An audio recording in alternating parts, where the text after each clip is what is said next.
आज हम पढ़ने वाले हैं हिंदी की व्याकरण। जैसा कि आप जानते हैं 13 सितंबर 2023 को 11वीं और 12वीं का हिंदी का त्रैमासिक का पेपर है।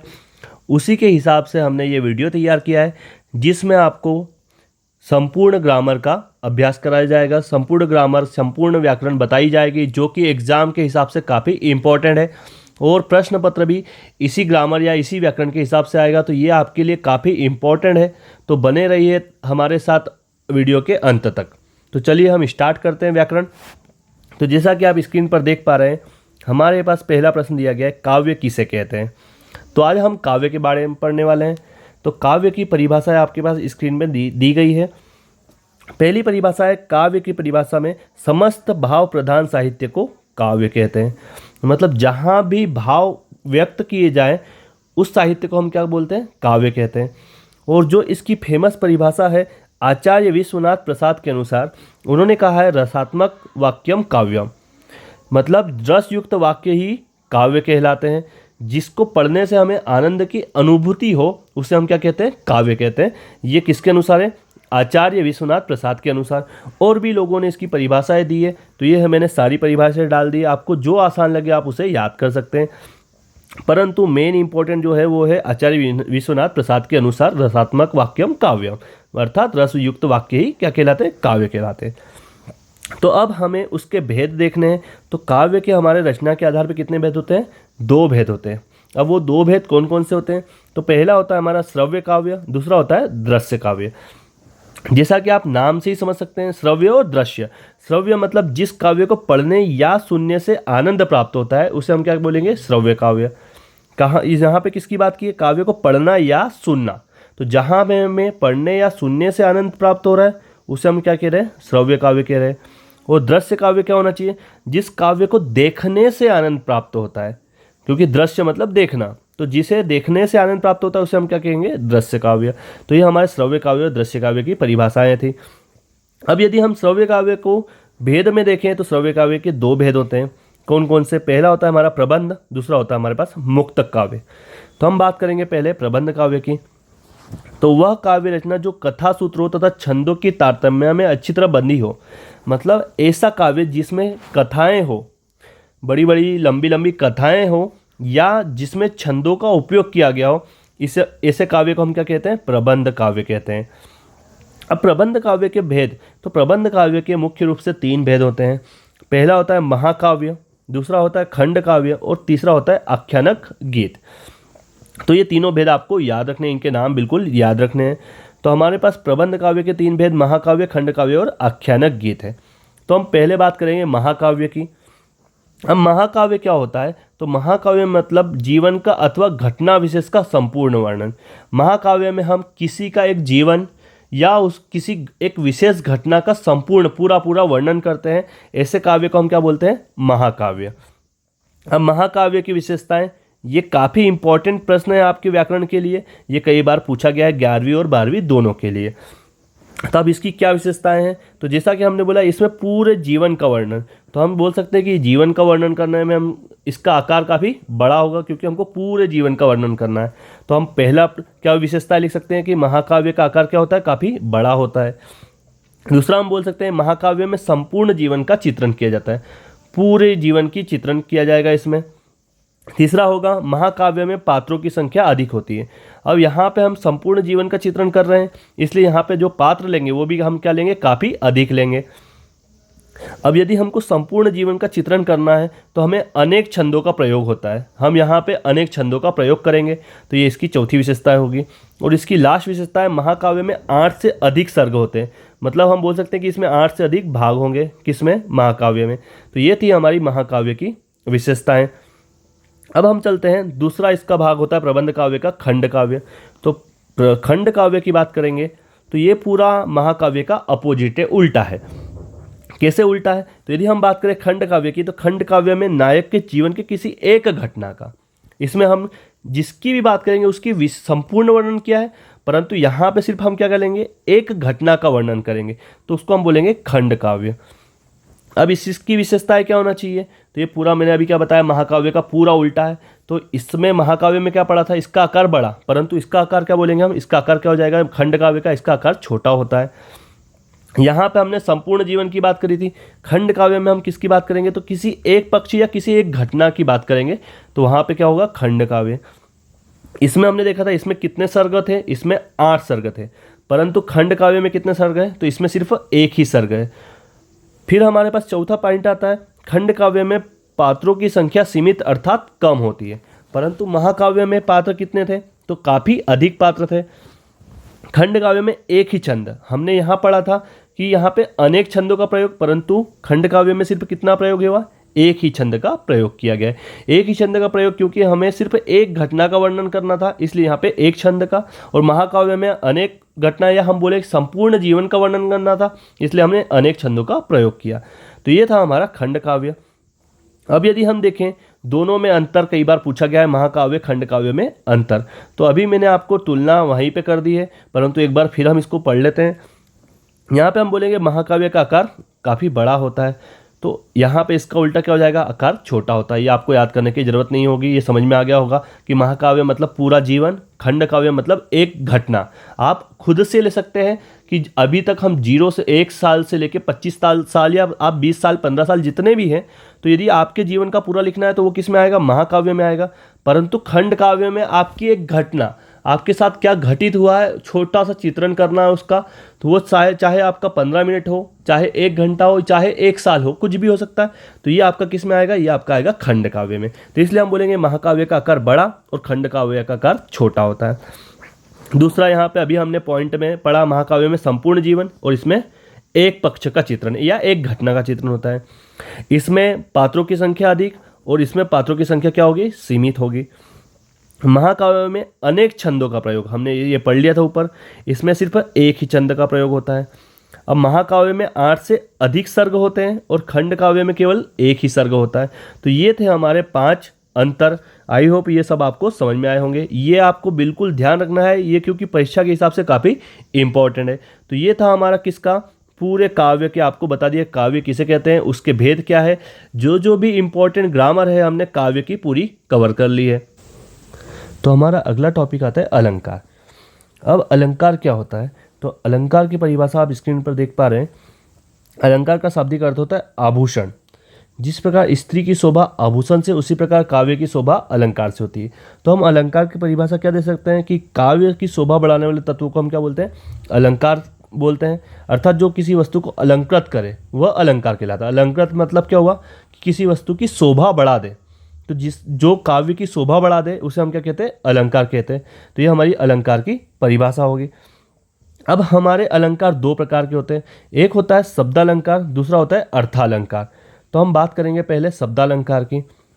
जिन अलंकारों के प्रयोग से शब्द सौंदर्य में वृद्धि आ जाती है, मतलब किस में वृद्धि होगी, शब्द के सौंदर्य में, उन्हें हम क्या बोलते हैं, शब्दालंकार। नाम से आप समझ सकते हैं क्या शब्द आया है, शब्द ही आया है। तो ऐसे शब्दालंकार मतलब जहाँ पे सौंदर्य में वृद्धि हो जाए। अब यहाँ पे इसमें हमारे 3 प्रकार के अलंकार होते हैं, एक होता है अनुप्रास, एक होता है यमक और एक होता है श्लेष। अब अनुप्रास अलंकार कई बार एग्जाम में पूछा गया है, आपको ये ध्यान रखना है। अनुप्रास अलंकार को कैसे याद रखेंगे, जहाँ एक ही व्यंजन की बार बार आवृत्ति हो वहाँ कौन सा अलंकार होता है, अनुप्रास अलंकार होता है। एक ही व्यंजन मतलब एक ही शब्द, जैसे मैं बोलूँ चारू चंद्र की चंचल किरणें, चारू चंद्र की चंचल किरणें खेल रही थी जलथल में, या आपने कविता सुनी होगी। तो यहाँ पे आप देखोगे ये चारू में च आया, चंद्र में भी च आया, चंचल में भी च आया, तो यहाँ पे च शब्द की आवृत्ति बार बार हो रही है। तो यहाँ पे कौन सा अलंकार हो जाएगा, यहाँ पे हो जाएगा अनुप्रास अलंकार। तो आपको ये ध्यान रखना है कि एक ही व्यंजन की आवृत्ति क्या हो रही है, बार बार हो, तो उसे हम क्या बोलते हैं, अनुप्रास अलंकार बोलते हैं। तो ये हमारे अनुप्रास अलंकार की परिभाषा है, जो कि किसका प्रकार है, एक शब्दालंकार का प्रकार है। शब्दालंकार में हमारा दूसरा आता है यमक अलंकार। अब यमक अलंकार में क्या आएगा, जहाँ एक शब्द का एक से अधिक बार प्रयोग हो, किंतु उनका अर्थ क्या हो, प्रत्येक बार भिन्न भिन्न हो, वहाँ पे कौन सा अलंकार होता है, यमक अलंकार। कि शब्द तो आपका एक से अधिक बार आया है, परंतु जो उसके अर्थ निकलेंगे वो अलग अलग निकलेंगे। अब इसका हम एक उदाहरण देख लेते हैं, जो काफ़ी फेमस उदाहरण है, कनक कनकते सौगुनी। आप यहीं देखेंगे, यहाँ पे कनक आ रहा है, दूसरा भी क्या आ रहा है, कनक कनक आ रहा है। तो कनक कनकते सौगुनी मादकता अधिकाय, या खाए बोराए जग वा पाए बोराए। तो यहाँ पे कनक शब्द 2 बार आया है, परंतु हर बार कनक का अर्थ क्या हो जाएगा, अलग अलग आ जाएगा। तो यहाँ पे कौन सा अलंकार हो जाएगा, यमक अलंकार हो जाएगा। तो यदि हम बात करें कनक शब्द की एक से अधिक बार आवृत्ति हुई किंतु अर्थ भिन्न भिन्न है, तो एक बार कनक का अर्थ क्या है, सोना है, और दूसरी बार कनक का अर्थ क्या है, धतूरा है। तो यदि हम पूरा मुहावरा पढ़े या पूरा अलंकार पढ़े तो क्या आ रहा है, कनक कनकते 100 गुनी, मादकता अधिकाय या खाए बोराए जग वा पाए बोराए। मतलब किसी को सोना अधिक मिल जाए तो भी वो बोरा जाता है, मतलब पागल हो जाता है, या कोई धतूरा अधिक खा ले तो वो भी क्या हो जाता है, पागल हो जाता है। तो इसका मतलब यही होगा कि कनक कनक 2 बार तो यूज हुआ, पर एक बार सोने के रूप में यूज हुआ और एक बार धतूरा के। तो ऐसा जब आए तो कौन सा अलंकार हो जाएगा, यमक अलंकार हो जाएगा। अब हमारा शब्दालंकार का तीसरा टाइप होता है श्लेष अलंकार। अब श्लेष अलंकार को देख लेते हैं, जहां एक शब्द का उपयोग एक ही बार होता है परंतु उस शब्द के एक से अधिक अर्थ होते हैं, वहां क्या होता है, श्लेष अलंकार होता है। यहाँ पे क्या होगा, शब्द एक ही बार आएगा परंतु उसके अर्थ अलग निकलेंगे, जो कि हमने अभी यमक में पढ़ा कि शब्द 2 बार आएगा उसके अर्थ अनेक निकलेंगे, परंतु यहाँ पे शब्द कितनी बार आएगा, सिर्फ एक बार, परंतु उसके अर्थ अनेक निकलेंगे। जैसे जो रहीम गति दीप की कुल कपूत की सोए, बारे उजियारो करे बड़े अंधेरा होए। यहाँ पे बारे शब्द का अर्थ क्या है, जलाने पर, बचपन में। शब्द बारे आप देखोगे तो आपको सिर्फ एक ही बार नजर आएगा, परंतु उसने इसके 2 अर्थ निकाले, कौन कौन से, एक तो जलाने पर, दूसरा बचपन में। और यहाँ पे आप देखेंगे बड़े, तो बड़ा शब्द भी 2 बार आया है, बड़ा शब्द भी 1 बार आया है और इसके अर्थ भी 2 निकलेंगे, कौन से, एक तो बुझाने पर और एक बड़ा होने पर।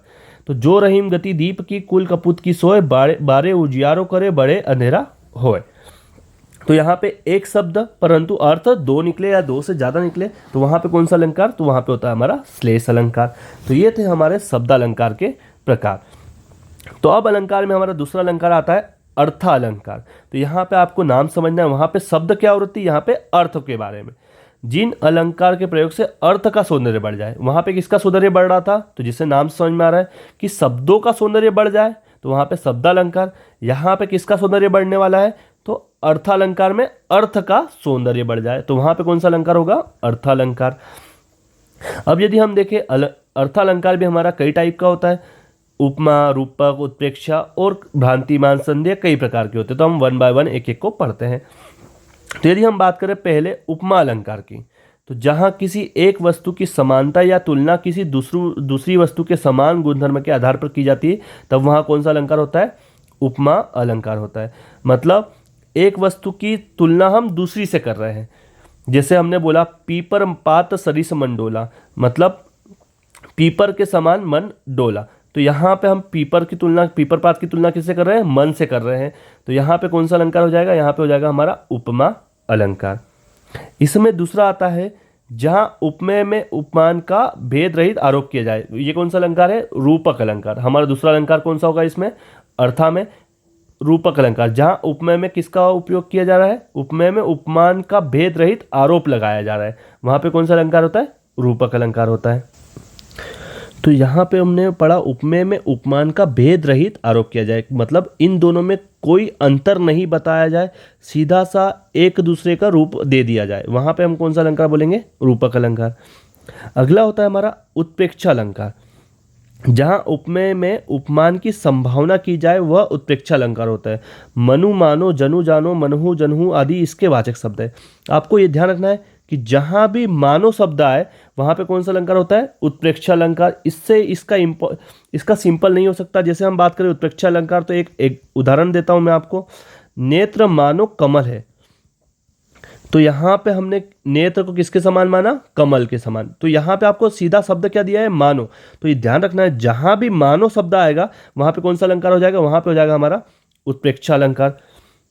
जैसे आपको नीचे भी एक उदाहरण दिया गया है, सोहत ओढ़े पीतु पटु श्याम सलोने गात, मनो नीलमणि सेल पर आपतु परयो भ्रभात। आपको ये एकदम वैसा देख रहा है। यहाँ श्री कृष्ण के श्याम शरीर में नीलमणि सेल की तथा पीठ पथ में आतप की संभावना की गई है। तो यहाँ पे संभावना व्यक्त हो रही है, माना जा रहा है, तो वहाँ पे कौन सा अलंकार होता है, उत्प्रेक्षा अलंकार। तो ये हमारा उत्प्रेक्षा अलंकार था। अगला आता है हमारे पास संदेह अलंकार। नाम से समझ में आ रहा है कि जहाँ किसी वस्तु में उसी के समान दूसरी वस्तु का संदेह हो परंतु निश्चित ज्ञान ना हो, तो यह वही वस्तु है या अन्य है, तब वहाँ संदेह अलंकार। जहाँ पे हमको कंफ्यूजन हो वहाँ पे कौन सा अलंकार होता है, संदेह अलंकार। इसका हमें दिया है, स्वाति घटा गह राति मुक्ति पानी सोपुरी, किंधो आवती मुक्ति शुभ्र आभा रुचि रूढ़ी। यहाँ स्वाति घटा को देखने के पश्चात यह निश्चित नहीं होता कि यह स्वाति घटा ही है या शुभ्र आभा है, अर्थात संदेह होता है, अतः यहाँ संदेह अलंकार है।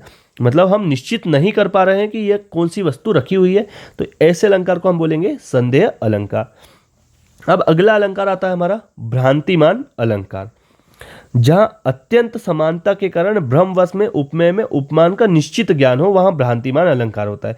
अब यहां पे आपको थोड़ा सा कंफ्यूजन होगा संदेह और भ्रांतिमान में।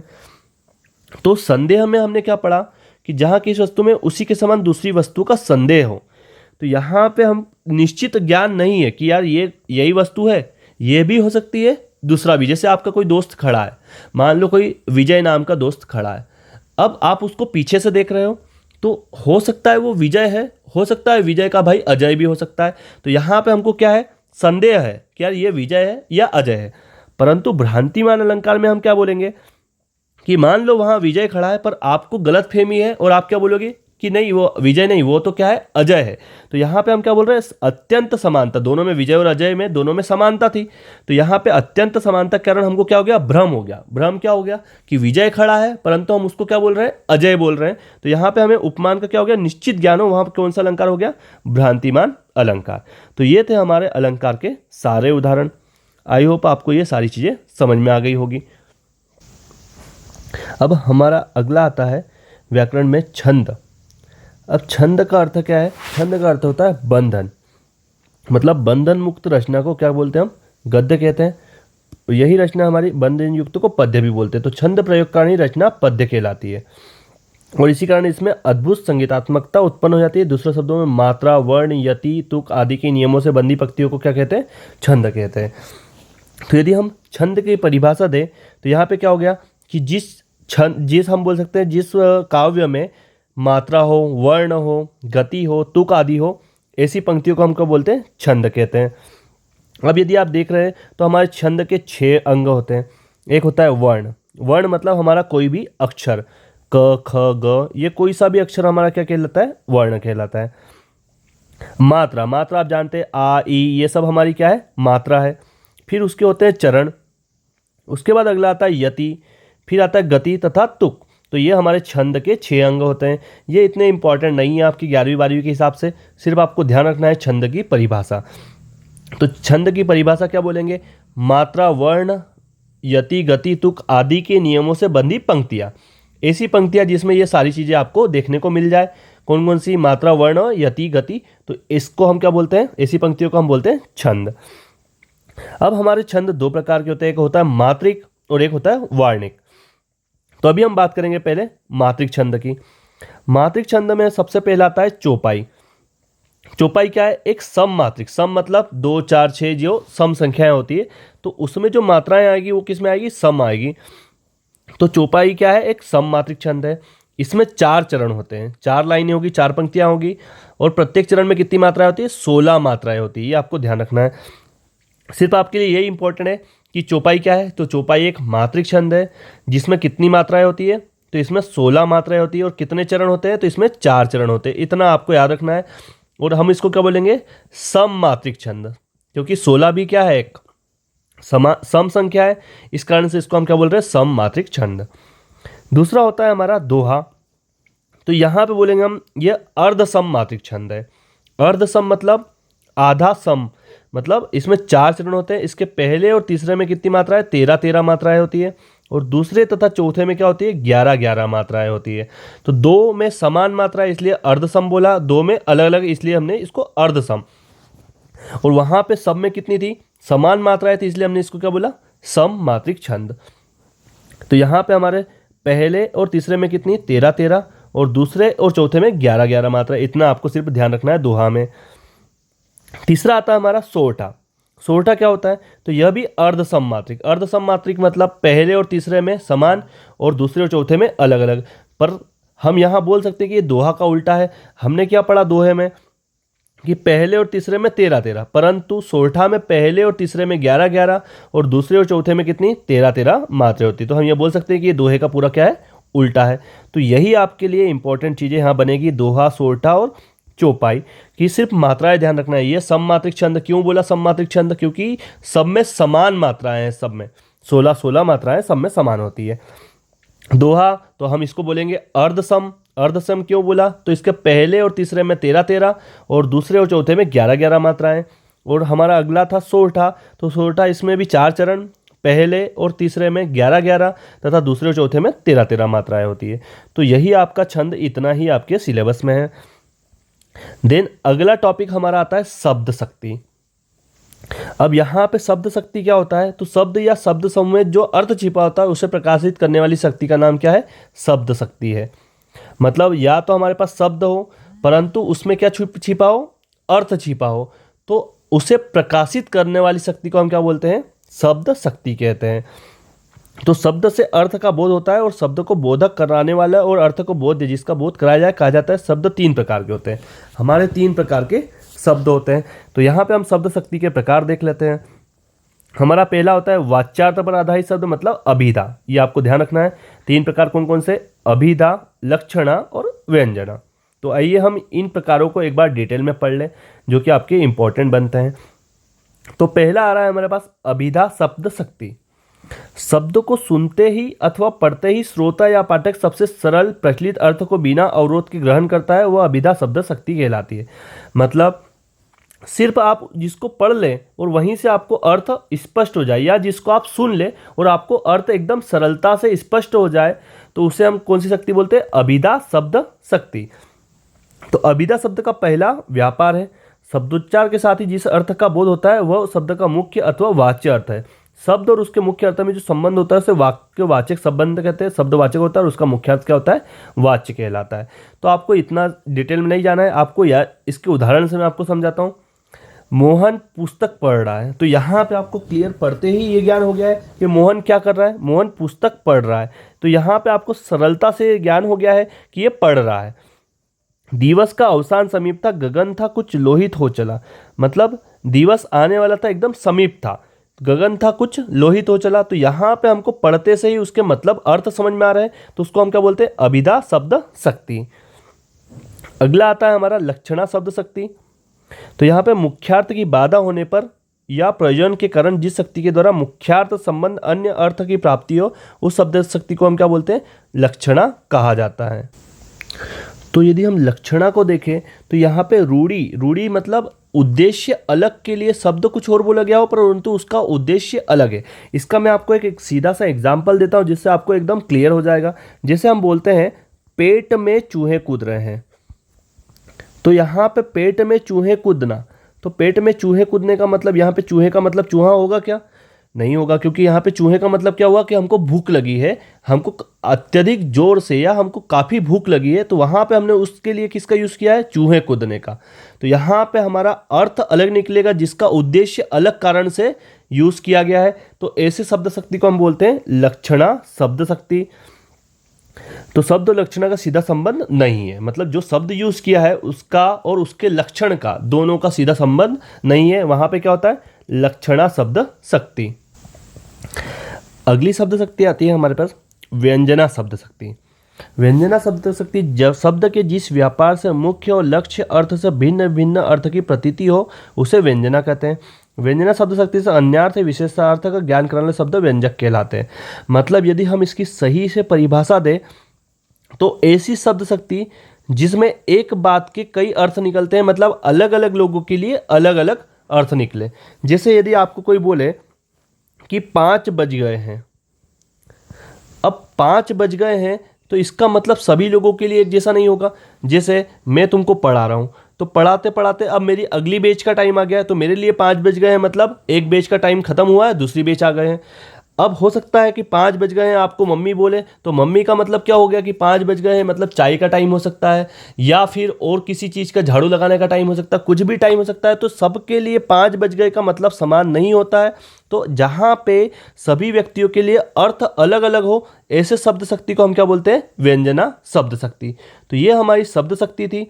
शब्द शक्ति में हमने 3 तरीके के शब्द शक्ति पढ़ी। एक होता है अभिधा, दूसरे हमने पढ़ा लक्षणा और तीसरा हमने पढ़ा व्यंजना। तो आई होप आपको ये शब्द शक्ति क्लियर हो गई हो। हमने इसके एग्जाम्पल भी देख लिए जो कि आपको काफ़ी आसानी से समझ में आ जाएंगे।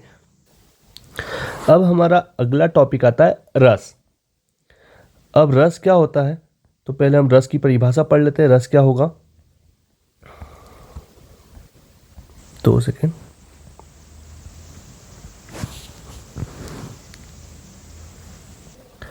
तो हमारी रस की परिभाषा हो जाएगी, किसी काव्य को पढ़ने व सुनने में जो आनंद आता है उसे रस कहा जाता है। मतलब यदि हम काव्य को पढ़ या सुन रहे हैं तो हमें आनंद की प्राप्ति हो रही है, तो उसे हम क्या कहेंगे, उसे हम रस कहते हैं।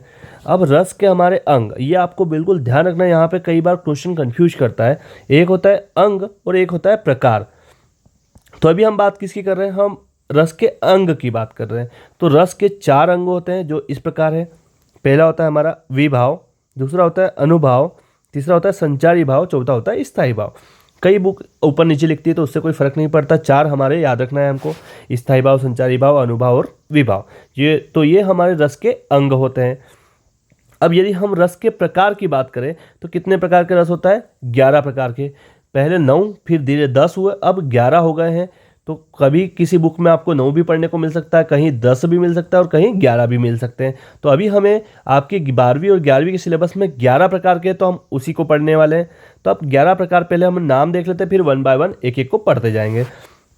तो पहला जो रस होता है वो होता है हमारा श्रृंगार रस, दूसरा आपका होगा हास्य रस, तीसरा होगा करुण रस, चौथा होगा रौद्र रस, पांचवा होगा वीर रस, अगला भयानक रस, फिर विभत्स रस, अद्भुत रस, शांत रस, वात्सल्य और भक्ति रस। तो ये 11 प्रकार के हमारे रस होते हैं। तो चलिए हम इनको 1 बाय 1 एक एक को देखते जाते हैं। तो पहला हमारा श्रृंगार रस। श्रृंगार रस क्या होता है, जिस काव्य में किसी नायक नायिका के सौंदर्य तथा प्रेम संबंधों का वर्णन किया जाता है वहाँ पे क्या होता है, श्रृंगार रस होता है। श्रृंगार रस को रसपति या रसराज भी कहा गया है। ये क्वेश्चन भी कई बार ऑब्जेक्टिव में पूछा गया है। तो श्रृंगार रस को याद रखना है आपको, क्या कहते हैं, रसपति या रसों का राजा या रसराज भी कहा गया है। और यदि हम इसके स्थायी भाव की बात करें तो श्रृंगार रस का स्थायी भाव क्या होता है, तो श्रृंगार रस का स्थायी भाव होता है रति। तो ये ध्यान रखना है कि इसमें हम किसकी बात करेंगे, तो यहाँ पे हम नायक नायिका जो भी है उनके सौंदर्य तथा प्रेम संबंधों का वर्णन करेंगे। तो वहाँ पे कौन सा रस होगा, श्रृंगार रस। इसे हम रसपति या रसराज कहते हैं और इसका स्थायी भाव क्या होता है, रति होता है। दूसरा रस आता है हमारे पास हास्य रस।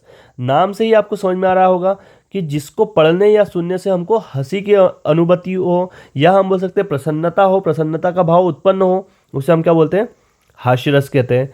और इसका स्थायी भाव क्या होगा, तो इसका स्थायी भाव हो जाएगा हास्य। तीसरा होता है हमारा रौद्र रस। जब किसी एक पक्ष या व्यक्ति द्वारा दूसरे पक्ष या दूसरे व्यक्ति का अपमान करने अथवा अपने गुरुजन आदि की निंदा से जो क्रोध उत्पन्न हो उसे हम क्या कहते हैं, रौद्र रस कहते हैं। और रौद्र रस का स्थायी भाव क्या है, क्रोध है। यदि आप इसका स्थायी भाव ही याद कर लोगे तो यहाँ से आप परिभाषा बना सकते हो कि जिसको हमको पढ़ने या सुनने से क्या उत्पन्न हो, क्रोध उत्पन्न हो, क्रोध आए, गुस्सा आए, तो ऐसे रस को हम क्या बोलते हैं, रौद्र रस। और इसका स्थायी भाव याद रखना है आपको, क्रोध। अगला होता है हमारा करुण रस। इस रस में किसी अपने के वियोग एवं दूर चलने जाने से जो दुख या वेदना उत्पन्न होती है, मतलब कोई अपने से बिछड़ रहा है, अलग हो रहा है, तो वहां पे कौन सा रस होता है, करुण रस। और इसका स्थायी भाव क्या है, शोक है। शोक मतलब दुख, तो करुण रस का स्थायी भाव दुख या शोक।